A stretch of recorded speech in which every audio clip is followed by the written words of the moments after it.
बिस्मिल्लाहिर्रहमानिर्रहीम। CSSP MSPCS competitive exams. इससे पहले मैं 2 वीडियोस दे चुका हूं जिसमें मैं 2 एसेस आप लोगों को बयान कर चुका हूं। आज की वीडियो में हम एक और एसे एक्सप्लेन करेंगे जो कि ग्लोबल वार्मिंग पे होगी और इसको क्लाइमेट चेंज के नाम से भी इसे जाना जाता है। तो ग्लोबल वार्मिंग जो है ये कॉमन टॉपिक है। आपने अक्सर देखा होगा कि जो सीनियर्स हैं वो ग्लोबल वार्मिंग को रिकमेंड करते हैं कि आप ग्लोबल वार्मिंग पे ज़रूर कुछ नॉलेज आपके पास होना चाहिए, क्योंकि या तो ये ऐसे इस पे आती है या फिर इसके अलावा बाकी में भी जो कंपल्सरी सब्जेक्ट्स हैं उनमें ये पूछा जाता है। दूसरी बात ये कि मैंने इससे पहले जो एसेस दी हैं, 2 एसेस मैंने दी हैं, आप लोग मेरे चैनल में जाके वो भी देख सकते हैं और बाकी वीडियोस भी देख सकते हैं। मैं इस वीडियो के आखिर में वो 2 ऐसे दे दूंगा जो मैंने इससे पहले बनाई हैं, लेकिन आप लोग चैनल में भी जाके उनको देख सकते हैं।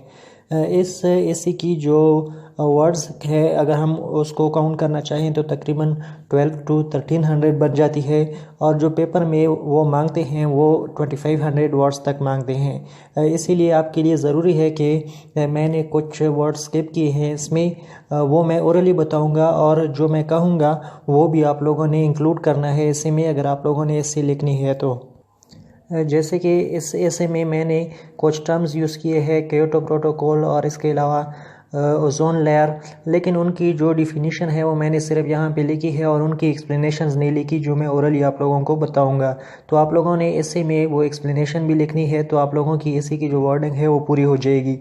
दूसरी बात ये कि अगर आप लोगों की वर्डिंग थोड़ी कम भी हो तो इससे कोई फ़र्क नहीं पड़ता, क्योंकि आप लोगों की जो लैंग्वेज है, ग्रामर वगैरह और वोकेबलरी वो स्ट्रांग होनी चाहिए।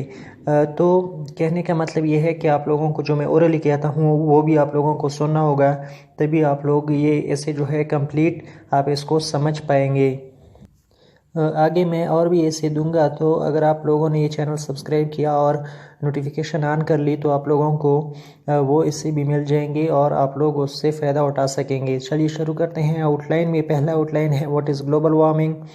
दूसरा है काजेज़ ऑफ ग्लोबल वार्मिंग, कौन सी काजेज़ है? Factories in industries, use of fossil fuels, use of chemicals, deforestation, depletion of ozone layer. Effects में कौन कौन से हैं? Increase in global temperature, थॉइंग glaciers. तीसरा है राइज इन सी लेवल्स। चौथा है हरिकेन्स। पांचवा है प्रोसेस ऑफ डिकम्पोजिशन। और चौथा जो हमारा आउटलाइन है वो है समिट्स, जिसमें पहला है earth summit 1992, Kyoto protocol 1997, Copenhagen summit 2009 और चौथा है पेरिस समिट 2015। पांचवा जो आउटलाइन है वो सजेशंस हैं कि हम कैसे ग्लोबल वार्मिंग को रिड्यूस कर सकते हैं। पहला है रिड्यूसिंग फॉसिल फ्यूल। ये आप इस तरह, लेकिन ये मैंने यहाँ पे यूज़ का वर्ड इस्तेमाल नहीं किया। Reducing of using fossil fuel, आप इस तरह इसको लिख सकते हैं। दूसरा जो है दूसरी सजेशन जो है अल्टरनेटिव सोर्स ऑफ एनर्जी। तीसरा जो है ज़ीरो कार्बन टेक्नोलॉजी। चौथा जो है ग्रोइंग मोर फॉरेस्ट। पांचवा जो है solar and geothermal energy. And last में कंक्लूजन।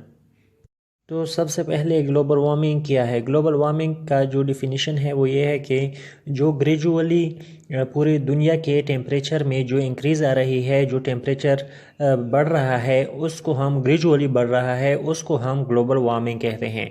इस दुनिया की टेम्परेचर क्यों बढ़ रहा है उसकी कई वजूहात हैं, लेकिन सबसे ज़्यादा जो कंट्रीब्यूट करता है वो है कुछ ऐसे गैसेस हैं जो कि हीट जो है उसको ट्रैप करते हैं, उसको एब्जॉर्ब करते हैं। हमारे इर्द गिर्द ऐसे गैसेस हैं और वो हीट जो है वो हमारे एटमॉस्फेयर में जो टेम्परेचर है उसको बढ़ा देता है। इसमें जो सबसे पहले प्राइमरी जो फैक्टर है वो है कार्बन डाइऑक्साइड, और इसके अलावा जो मीथेन है वो भी कुछ एक्सटेंट तक ग्लोबल वार्मिंग के लिए ज़िम्मेदार है। ये किस से, कार्बन डाइऑक्साइड और मीथेन किस चीज़ से रिलीज़ होते हैं? ये फॉसिल फ्यूल से। जब हम फॉसिल फ्यूल जो है बर्न करते हैं, उनको जलाते हैं, ख़ासकर अगर कोयला जो है जब हम उसको जलाते हैं तो इससे कार्बन डाइऑक्साइड प्रोड्यूस होता है जो कि हमारे एटमॉस्फेयर में शामिल हो जाता है। इसलिए कार्बन डाइऑक्साइड जो है उसको chief contributor of global warming कहा जाता है, क्योंकि ये बहुत ज़्यादा जो हीट है वो ट्रैप करता है। तो ग्लोबल वार्मिंग न सिर्फ इंसानी ज़िंदगी के लिए बल्कि जानवरों की ज़िंदगी के लिए भी ये एक थ्रेट है। अच्छा, ग्लोबल वार्मिंग से निपटने के लिए यूनाइटेड नेशन ने साइंसदानों को इकट्ठा किया ताकि जितने भी ग्लोबल वार्मिंग के से रिलेटेड जितनी भी इंफॉर्मेशन है वो सामने लाई जाएं और उनके मुताबिक काम किया जाए ताकि ग्लोबल वार्मिंग को रिड्यूस किया जा सके और इसके इफ़ेक्ट्स को कम किया जा सके। जो साइंटिस्ट का ग्रुप बनाया गया था उनको नाम दिया गया था international panel on climate change, IPCC इसका एब्रीवेशन है। तो इसके जो ग्लोबल वार्मिंग है इसके अगर हम लॉन्ग टर्म इफ़ेक्ट्स देखें तो इससे न सिर्फ एवरेज टेम्परेचर बढ़ता है बल्कि ग्लेशियर्स और जो बाकी बर्फ़ है वो भी इससे पिघलती है, जिससे हरिकेन्स जिसको तूफ़ान जो हैं वो भी आते हैं, जो फ्लड्स हैं वो भी आते हैं। तो लॉन्ग टर्म जो इफ़ेक्ट हैं उसमें ये भी शामिल हैं। Global warming is the gradual warming of the lower layer of the Earth's lower atmosphere. The factors that contribute in it are primarily carbon dioxide and to a lesser extent methane. The burning of fossil fuel like coal produces carbon dioxide as byproduct, which is the chief contributor in global warming. It is a threat to the life of humans and animals. In order to gather all information about global warming, United Nations formed a group of scientists called the International Panel on Climate Change. The long-term effects of global warming is the change in the average temperature of the global, which is called climate change. अच्छा, global warming की वजूहात की क्या हैं, किस वजह से जो global warming है वो हो रही है? इसमें जो सबसे पहला है, जो चीफ रीज़न है, वो है इंडस्ट्रीज़ और फैक्ट्रीज़। इंडस्ट्रीज़ की वजह से दो ऐसे मेकनिज़म्स है जो वो इस्तेमाल करते हैं जिसकी वजह से कार्बन डाइऑक्साइड ज़्यादा रिलीज़ होती है। एक तो ये कि उनके बाज़ मशीन्स ऐसे होते हैं जिनके लिए पावर की ज़रूरत होती है। किस चीज़ की पावर की? हीट पावर की। तो वो हीट वो किस चीज़ से प्रोड्यूस करते हैं? कोल से। ज़्यादातर वो कोल का इस्तेमाल करते हैं और कोल जो है वो उसकी बर्निंग से बहुत ज़्यादा कार्बन डाइऑक्साइड रिलीज़ होती है। तो फैक्ट्रियों में मशीनों को चलाने के लिए जो फ्यूल को जलाया जाता है, ख़ासकर कोल को, तो उससे जो कार्बन डाइऑक्साइड है पैदा हो जाती है।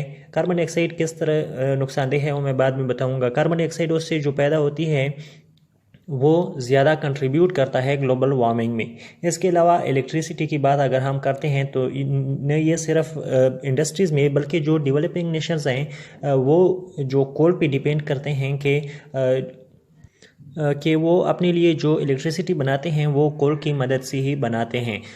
तो जाहिर है कि जब वो कोल को जलाते हैं और इलेक्ट्रिसिटी जनरेट करने के लिए जलाते हैं तो बहुत ज़्यादा कोल की ज़रूरत पड़ती है उनको। वो बहुत ज़्यादा तादाद में कोल को जलाते हैं क्योंकि उनके पास जो मॉडर्न टेक्नोलॉजी है, जो न्यूक्लियर टेक्नोलॉजी और इसके अलावा सोलर या वाइंड टेक्नोलॉजी है, वो उससे यूटिलाइज़ नहीं कर पाती क्योंकि वो डेवलपिंग नेशंस है। डेवलपिंग नेशंस का मतलब ये है कि वो अभी डेवलप हो रहे हैं, उनके पास उनकी इकोनॉमी इतनी स्टेबल नहीं है कि वो जो हाई टेक्नोलॉजी है उसको इस्तेमाल कर सकें। इसलिए वो कोयले को ही इस्तेमाल करते हैं और उससे इलेक्ट्रिसिटी प्रोड्यूस करते हैं। जब कोयला जलता है तो उससे कार्बन डाइऑक्साइड एक ह्यूज अमाउंट में पैदा होता है जो कि ग्लोबल वार्मिंग के लिए एक थ्रेट है। इसके अलावा जो कार्बन डाइऑक्साइड व्हीकल से, जो कार वगैरह गाड़ियां जो हैं, इनसे जो धुआं निकलता है उसमें भी एक लार्ज अमाउंट में, क्योंकि उसमें भी फ्यूल होता है, जब वो फ्यूल जलता है तो उससे ही वो जो धुआं है उसमें कार्बन डाइऑक्साइड होता है तो वो एटमॉस्फेयर में फैल जाता है जो कि ग्लोबल वार्मिंग का एक रीज़न है। लास्ट में जो है डिफॉरेस्टेशन का मतलब है कि जंगल की कटाई, आप जंगलात को ख़त्म कर रहे हैं। आपने अक्सर देखा होगा, अब मैंने यहाँ पे एक चीज़ स्किप की है, मैंने सिर्फ डिफॉरेस्टेशन का लफ्ज़ इस्तेमाल किया है, जबकि डिफॉरेस्टेशन की डिफिनीशन भी हो सकती है कि डिफॉरेस्टेशन क्या होता है, दरख्तों से ही हमें क्या मिलता है और दरख्त जो है क्या चीज़ जो है वो उसको एब्जॉर्ब करते हैं। तो दरख्त जो है वो कार्बन डाइऑक्साइड को एब्जॉर्ब करते हैं और जो ऑक्सीजन है उसको बाहर रिलीज़ करते हैं। तो डिफॉरेस्टेशन से ये होगा कि जो दरख्त हैं, जो अमाउंट दरख्त एब्जॉर्ब करेंगी कार्बन डाइऑक्साइड की, वो एब्जॉर्ब नहीं हो पाएगी और जो ऑक्सीजन हमें जंगलात से और पौधों से और दरख्तों से मिलती है वो हमें नहीं मिलेगी अगर डिफॉरेस्टेशन जो है वो इस तरह जारी रहा। आप देखते रहते हैं कि आजकल तो लॉज बन रहे हैं इस पे कि डिफॉरेस्टेशन नहीं होनी चाहिए, लेकिन अब तक इस मामले में किसी भी इंटरनेशनल कम्युनिटी से लेकर नेशनल किसी भी रीजन में इस पे काम नहीं किया गया। तो डिफॉरेस्टेशन जो है इसकी वजह से बहुत ज़्यादा कार्बन डाइऑक्साइड की जो अमाउंट है वो एटमॉस्फेयर में बढ़ रही है। There are some major causes that contribute in the global warming. The chief reason of the global warming is the dirt produced by the industries and the factories. Factories need large amount of fuels like coal for power and electricity required by the machines to work. The burning of these fuels produce large amount of carbon dioxide that traps the radioactive rays and warms the atmosphere. The developing nations generate electricity from the coal, which releases huge amount of carbon dioxide. The vehicle, especially old vehicles, also release carbon dioxide because of burning of fuels. Deforestation increases the amount of CO2 in air. अब मैं आप लोगों को वो mechanism बताता हूँ जिससे carbon dioxide जो है वो ये रेज़ जो हैं ट्रैप करते हैं। सबसे पहले जो अल्ट्रावायलेट रेज़ आती हैं ऊपर से, उसको जो ओजोन लेयर है वो कंट्रोल करता है, लेकिन कुछ अमाउंट में जो अल्ट्रावायलेट रेज़ हैं वो ज़मीन तक पहुँच पाती हैं। अब जो रेज़ ज़मीन तक पहुँचती है वो ज़मीन उसे एब्ज़ॉर्ब कर लेता है। ज़मीन जो है जब इस पे वक्त गुज़रता जाए तो ज़मीन ये रेज़ जो हैं इंफ्रारेड रेज़ की सूरत में, इसको इंफ्रारेड रेज़ कहते हैं, आप ये लिख सकते हैं जो मैंने स्किप किया है। इंफ्रारेड रेज़ की सूरत में ज़मीन जो है वो रेज़ रिलीज़ करता है। वक्त के साथ थोड़ी देर के बाद जब वो एब्ज़ॉर्ब कर लेता है अल्ट्रावायलेट रेज़ एब्ज़ॉर्ब कर लेते हैं ज़मीन, और फिर इंफ्रारेड रेज़ की सूरत में इसे रिलीज़ करते हैं। ये जब इंफ्रारेड रेज़ की सूरत में रिलीज़ होते हैं तो कार्बन डाइऑक्साइड के साथ ये रिएक्ट करते हैं और ये ऊपर एटमॉस्फेयर में नहीं चले जाते। अगर कार्बन डाइऑक्साइड एटमॉस्फेयर में कम हो, उसकी अमाउंट कम हो, तो ये जो इंफ्रारेड रेज़ की सूरत में रेज़ निकल रहे हैं ज़मीन से, ये फिर एटमॉस्फेयर से ऊपर चले जाएंगे और फिर ये हमारे लिए नुकसानदेह नहीं होंगे। लेकिन चूंकि जो कार्बन डाइऑक्साइड है वो उसकी अमाउंट ज़्यादा है हमारे एटमॉस्फेयर में, लोअर एटमॉस्फेयर में, इसी वजह से ये जो हीट इंफ्रारेड रेज़ की सूरत में निकलता है इसको कार्बन डाइऑक्साइड जो है वो कैप्चर करता है और एब्जॉर्ब कर लेता है, जिसकी वजह से जो टेम्परेचर है वो एटमॉस्फेयर में बढ़ रही है और उसी की वजह से ग्लोबल वार्मिंग हो रही है।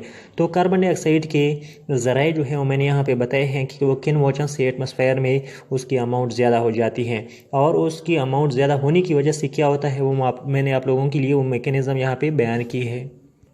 तो इसी की वर्डिंग पूरी करने के लिए ये इंपॉर्टेंट चीज़ें जो हैं आप लोगों ने फिर इंक्लूड करनी होगी। इसके अलावा जो दूसरा बड़ा कंट्रीब्यूटर गैस है वो है मीथेन। मीथेन किस चीज़ से आता है हमारे एटमॉस्फेयर में? ये लैंडफेल्स से। लैंडफेल्स का मतलब ये है कि जब आप कोई जो वेस्ट मटेरियल्स होते हैं वो आप बरी करते हैं ज़मीन में, उसको दफन करते हैं, तो उससे जो मीथेन है वो बन जाती है और वो कंट्रीब्यूट करती है ग्लोबल वार्मिंग में। जब हम एग्रीकल्चर जो करते हैं तो उससे वो रिलीज़ हो जाती है और जो एटमॉस्फेयर है वो उसमें शामिल हो जाती है। इसके अलावा जो कम एक्सटेंट पे हैं वो है नाइट्रस ऑक्साइड, जो कि फर्टिलाइज़र जो है उसकी वजह से शामिल होता है। गैसेस यूज्ड फॉर रेफ्रिजरेशन, जो रेफ्रिजरेशन में गैसेस यूज़ होते हैं वो भी ग्लोबल वार्मिंग में कंट्रीब्यूट करते हैं, लेकिन कम एक्सटेंट पे। कार्बन डाइऑक्साइड और मीथेन जो हैं वो रिलेटिवली ज़्यादा हैं, जबकि कार्बन डाइऑक्साइड जो है वो चीफ फैक्टर हैं ग्लोबल वार्मिंग में। एंड इंडस्ट्रियल प्रोसेसेस, और इसके अलावा जो इंडस्ट्रियल प्रोसेसेस मैंने बयान किया आप लोगों को। इसके अलावा केमिकल फर्टिलाइज़र्स की हम बात करते हैं। ज़्यादातर जो केमिकल फर्टिलाइज़र्स होते हैं उनमें नाइट्रोजन होता है, वो बहुत ज़्यादा नाइट्रोजन रिच होते हैं। ये फर्टिलाइज़र जब हम यूज़ करते हैं इन्हें एग्रीकल्चर में, तो फिर इनसे नाइट्रोजन ऑक्साइड बन जाता है। नाइट्रोजन ऑक्साइड एक ऐसा गैस है जो कि बहुत ज़्यादा हीट ट्रैप करता है। जैसे carbon dioxide infrared rays trap करते हैं, वो उससे हीट बढ़ जाता है। इसी तरह नाइट्रस ऑक्साइड जो है वो भी बहुत ज़्यादा हीट ट्रैप करता है। तो अगर सारा मसला जो है वो ट्रैपिंग की वजह से है। अगर हीट ट्रैप ना हो तो ये ऊपर एटमॉस्फेयर में चली जाएगी और हमारे लिए नुकसानदेह नहीं होगी। लेकिन कार्बन डाइऑक्साइड की तरह जो नाइट्रस ऑक्साइड है वो भी ऐसे ट्रैप करता है।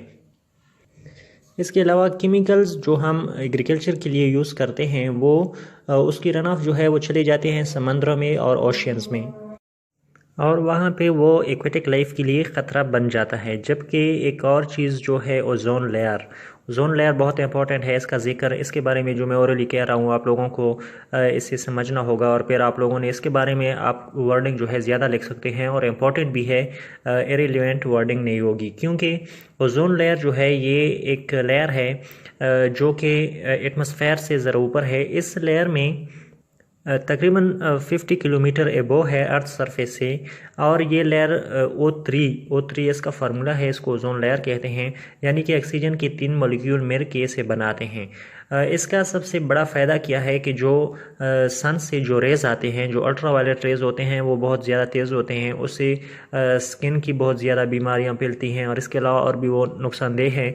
तो वो जो अल्ट्रा वायलेट रेज़ आती हैं वो ज़मीन तक नहीं पहुंचने देता। ओजोन लेयर का ये काम है कि वो अल्ट्रा वायलेट रेज़ को एब्जॉर्ब करता है या फिर उसे वापस रिफ्लेक्ट करता है, वो वापस चले जाते हैं। अब मसला ये है कि जो क्लोरोफ्लोरोकार्बन एक ऐसा मटेरियल है जिससे जो ओजोन लेयर है वो ख़त्म हो रहा है। कैसे ख़त्म हो रहा है कि क्लोरोफ्लोरोकार्बन जब ऊपर चला जाता है तो उससे जो O3 है वो उसको तोड़ देता है और वो इसके साथ रिएक्ट कर लेता है, जिससे जो ओजोन लेयर है वो ख़त्म हो रहा है। और जैसा कि आपने अक्सर सुना होगा, कहते हैं कि एक होल सा पैदा हो गया है सिर्फ और सिर्फ इसी वजह से कि ओजोन लेयर ख़त्म हो रहा है। तो ओजोन लेयर जो है उससे जो रेज़ उनकी ख़ात्मे की वजह से जो रेज़ ज़मीन तक पहुंच रही है उससे भी ग्लोबल वार्मिंग हो रही है, क्योंकि जो रेज़ उनको उसको रिफ्लेक्ट करने होते वो सिर्फ और सिर्फ क्लोरोफ्लोरोकार्बन की वजह से ओजोन लेयर जो है उसको परमिट कर रहा है और वो ज़मीन तक आ रही है वो रेज़। तो अगर ओजोन लेयर नहीं रहा तो फिर ग्लोबल वार्मिंग जो है उसको रोकना भी नामुमकिन है। इसलिए ओजोन लेयर के लिए, ओजोन लेयर को सेव करने के लिए क्लोरोफ्लोरोकार्बन का जो कंपाउंड है उसको हमने लिमिटेड बनाना होगा। तो ओजोन लेयर जो है ये भी एक कंट्रीब्यूटर है ग्लोबल वार्मिंग में, जो इसका खात्मा हो रहा है। न सिर्फ ओजोन लेयर नहीं बल्कि डिप्लीशन ऑफ ओजोन लेयर का खात्मा जो है वो भी एक कंट्रीब्यूटर है। The other gases that contribute in the global warming are methane released from landfills and agriculture, nitrous oxide from fertilizer, gases used for refrigeration and industrial processes. Besides, the use of chemical fertilizers, including nitrogen-rich fertilizers, produce nitrogen oxide, which has the higher capacity of trapping the heat. Its runoff goes to the seas and oceans that creates dead zones in the oceans. Moreover, the hole producing in the ozone layer due to chlorofluorocarbon CFC is also the matter of concern related to global warming. The hole permits the ultraviolet rays to reach the earth easily and increase its average temperature. अब बात करते हैं scientific consensus की। हमने आप लोगों को बताया कि किस तरह ग्लोबल वार्मिंग हो रही है। अब ग्लोबल वार्मिंग को कंट्रोल करने के लिए सारे साइंटिस्ट हैं वो इस बात में मुत्तफिक हैं कि जो ग्लोबल वार्मिंग हो रही है वो सिर्फ और सिर्फ हमारी हम जो कर रहे हैं, जो हमने बयान किया, इंडस्ट्री, फैक्ट्रीज़, व्हीकल, इन्हीं की वजह से ग्लोबल वार्मिंग हो रही है। तो इनको कंट्रोल करना ज़रूरी है, अदरवाइज़ हम इस दुनिया में नहीं रह सकेंगे। अगर हम इसमें फ़ेल हो गए, इसके लिए कुछ हमने इक़दामात नहीं किए, तो फिर जो ग्लोबल टेम्परेचर है वो इंक्रीज़ हो जाएगा 2 to 11.5 डिग्रीज़ फ़ारेनहाइट तक, जो कि दुनिया जो है उसमें एवरेज ग्लोबल जो टेम्परेचर है वो इतना इंक्रीज़ हो जाएगा। इसके अलावा सी लेवल जो है उनके बारे में ये प्रोजेक्ट किया गया है कि ये 7 से 23 इंचेस तक ये इनमें इंक्रीज़ आ जाएगी, ये ऊपर आ जाएंगे। और यहाँ पे एक और बात मैं आप लोगों को बता दूँ, मैंने यहाँ पे सेंटेंस लिखी है 7 and 23 inches without the melting of Greenland and Antarctica by the end of the centuries. तो ग्रीनलैंड और एंटार्क्टिका की मेल्टिंग के बगैर अगर ये इनमें जो बर्फ़ है अगर वो भी मेल्ट हो गई तो फिर ये 7 and 23 इंचेस नहीं, बल्कि मैंने कहीं रिपोर्ट में पढ़ा था कि 4 इंचेस और भी फिर जो सी लेवल हैं वो बढ़ सकते हैं, जिससे तूफ़ान आने का ख़तरा होगा। The scientific consensus on climate change is that human activity is very likely the cause for the rapid increase in global average temperature over the past several decades. Now the debate has largely shifted onto ways to reduce further human impact and to find ways to adapt to change that has already occurred. Otherwise, its severe effects will lead the world towards unlivable atmosphere. In case of failure, the global temperature will increase between 2 and 11.5 degrees Fahrenheit by the end of this century. इस सदी की बात हो रही है कि इसके and तक इतना टेम्परेचर बढ़ सकता है अगर हमने इक़दामात नहीं किए। Sea levels are projected to rise between 7 and 23 inches without the melting of Greenland and Antarctica by the end of this century. तो इस सेंचुरी के एंड तक अगर ग्रीनलैंड और एंटार्क्टिका भी मेल्ट, उधर जो बर्फ़ है वो भी मेल्ट हो गया, तो फिर जो सी लेवल है वो और भी बढ़ सकता है और भी तूफ़ान आने का ख़तरा होगा। इसके अलावा जो सी सरफेस पे टेम्परेचर है जब वो बढ़ जाता है तो फिर हरिकेन का भी मसला होता है। हरिकेन क्या होते हैं हरिकेन भी तूफ़ान होते हैं, लेकिन ये हवा के तूफ़ान होते हैं। जब हवा बहुत ही तेज़ 120 तक है, तकरीबन 120 से एबो जब हवा है वो चलती है तो उसको हरिकेन कहते हैं। और इस जो टेम्परेचर है अगर वो सी सरफेस पे इंक्रीज़ होता है तो उससे हरिकेन भी ज़्यादा आएंगे। इसके अलावा जो गर्म हवा है, जो एटमॉस्फेयर में टेम्परेचर ज़्यादा होगी, उसका जो असर है वो ज़मीन पे भी होगा। ज़मीन में जो डिकम्पोजिशन है वो ज़्यादा तेज़ी से अकर होने लगेगी, जो कि फर्टिलिटी को मुतासिर करेगी। अच्छा, इन चैलेंजेस से निपटने के लिए United nation conference on environment and development, ये कॉन्फ्रेंस हुई थी 1992 में, जिसको अर्थ समिट 1992 कहते हैं। ज़्यादातर एमसीक्यूज़ में पूछा भी जाता है, आप लोगों को याद रखना चाहिए, करंट अफेयर में ज़्यादातर पूछा जाता है। इसको अर्थ समिट कहते हैं, जो 1992 में हुई थी। इसमें तकरीबन ये एक्चुअली 172 गवर्नमेंट्स ने इसमें पार्टिसिपेट किया था, जिसमें जो हेड ऑफ स्टेट्स थे या हेड ऑफ गवर्नमेंट थे वो 108 थे। इसमें कुछ पॉइंट्स जो थे वो तय किए गए थे, जिसमें पहला पॉइंट हम इस स्लाइड में पढ़ेंगे, बाकी अगले स्लाइड में मैंने लिखे हैं। पहला जो पॉइंट है वो ये था कि स्क्रूटनी होगी, जांच पड़ताल होगी production of poisonous waste and toxic material. वो मटेरियल जिससे एटमॉस्फेयर इफेक्ट हो रहा है, पॉइजनियस वेस्ट, टॉक्सिक मटेरियल्स हो गए, उनकी प्रोडक्शन की जांच पड़ताल होगी कि कौन कितना इसमें कंट्रीब्यूट कर रहा है, कौन से ममालिक से ज़्यादा इसमें कंट्रीब्यूशन है। तो इसकी पहला जो पॉइंट था वो यही था कि इसकी प्रोडक्शन के बारे में जांच पड़ताल की जाए कि कहाँ से ये ज़्यादा एटमॉस्फेयर को मुतासिर कर रहे हैं। बाकी जो है वो हम नेक्स्ट स्लाइड में पढ़ लेते हैं कि बाकी जो अर्थ समिट 1992 है उसमें क्या कुछ था। The increase in sea surface temperature suggests an increase in hurricane strength in the North Atlantic. Higher air temperatures will also be felt in the soil, where warmer conditions are likely to speed the natural decomposition of organic matter and to increase the rates of other soil processes that affect fertility. To cope with these challenges, the United Nations Conference on Environment and Development was held in 1992, known as Earth Summit 1992. 172 governments participated in it, with 108 sending their head of state or government.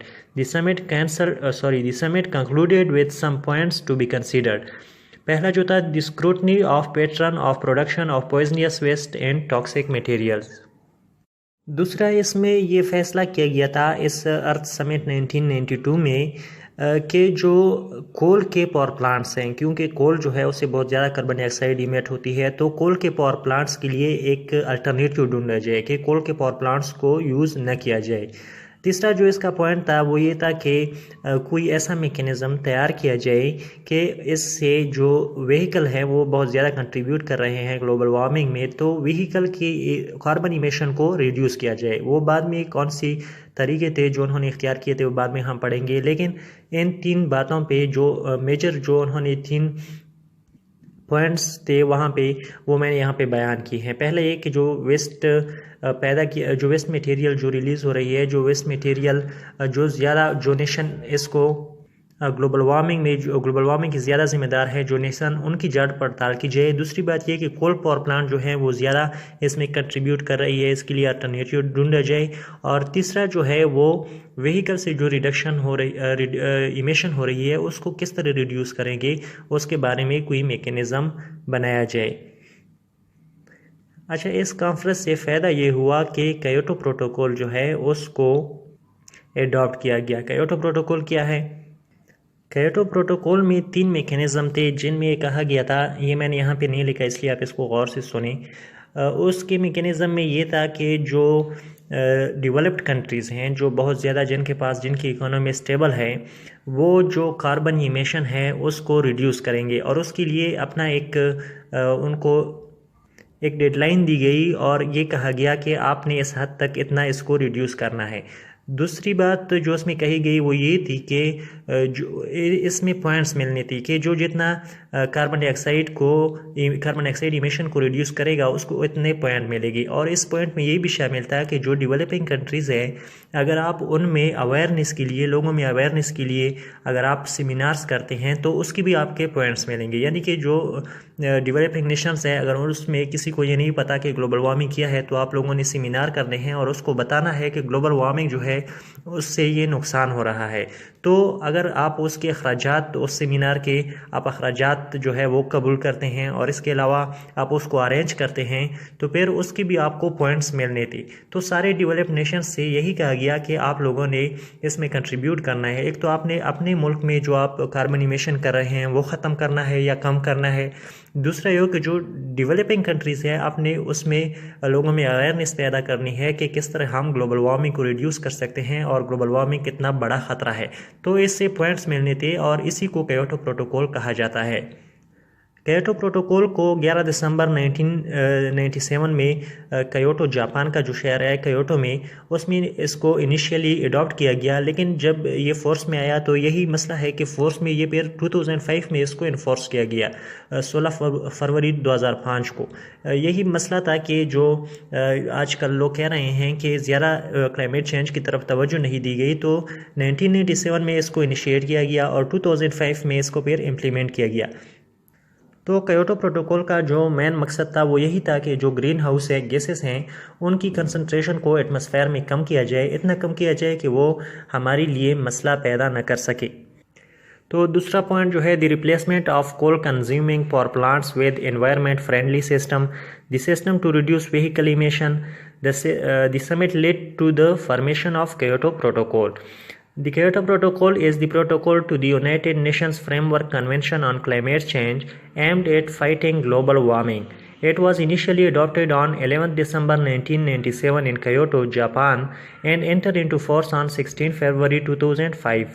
It is an international environmental treaty with the goal of achieving stabilization of greenhouse gas concentration in the atmosphere at the level that would prevent dangerous anthropogenic interference with the climate system. अच्छा, global warming को control करने के लिए जो दूसरा conference हुआ था वो 2009 में हुआ था डेनमार्क में, कोपेनहेगन में। तो इसमें क्या कहा गया था, इसमें वही बात दोहराई गई थी कि जो डेवलप्ड नेशन है उनको ये कमिटमेंट करनी चाहिए कि वो ग्रीन हाउस गैस इमिशंस हैं उनको कम करें, जबकि जो डेवलपिंग नेशंस हैं उन पे जोर दिया गया था कि आपने किस तरह ग्रीन हाउस गैस इमिशन है वो कम कर सकते हैं। उन पे ये छोड़ा गया था कि आप लोग रिपोर्ट बनाएं और 31 जनवरी 2010 तक यूएन को वो रिपोर्ट सबमिट करें। और उसके लिए जो क्योटो प्रोटोकॉल में कहा गया था उसमें ज़्यादा जोर नहीं दिया गया था, लेकिन इस कॉन्फ्रेंस में ये इस बात पे ज़्यादा जोर दिया गया कि जो पुअर नेशन है उनके लिए उनको पैसे दिए जाएंगे और उनको जो इमिशन है, कार्बन इमिशन सोर्सेज हैं वो ख़त्म करने होंगे। जबकि ये कोपेनहेगन जो कॉन्फ्रेंस हुई थी कोपेनहेगन में, उसमें ये बात की गई कि जो पुअर नेशन है उन्होंने अपने जो पावर प्लांट्स हैं जो ज़्यादा इमिशन प्रोड्यूस कर रहे हैं उनके लिए एक कंपनसेशन सा रखा गया कि आप लोगों ने वो सोर्सेज ख़त्म करने हैं और इसके लिए कंपनसेशन होगी। जो तीसरी बड़ी कोशिश थी जो कि क्लाइमेट चेंज के लिए की गई वो थी पेरिस समिट 2015 में। इस इशू को हैंडल करने के लिए पेरिस समिट में भी यही जो बातें थी ये दोहराई गई, लेकिन ज़रूरत थी इनकी इम्प्लीमेंटेशन की जो कि सक्सेसफुली इम्प्लीमेंट न की जा सकी। इसीलिए आज हमको जो क्लाइमेट चेंज है, जो ग्लोबल वार्मिंग है, उसका सामना करना पड़ रहा है।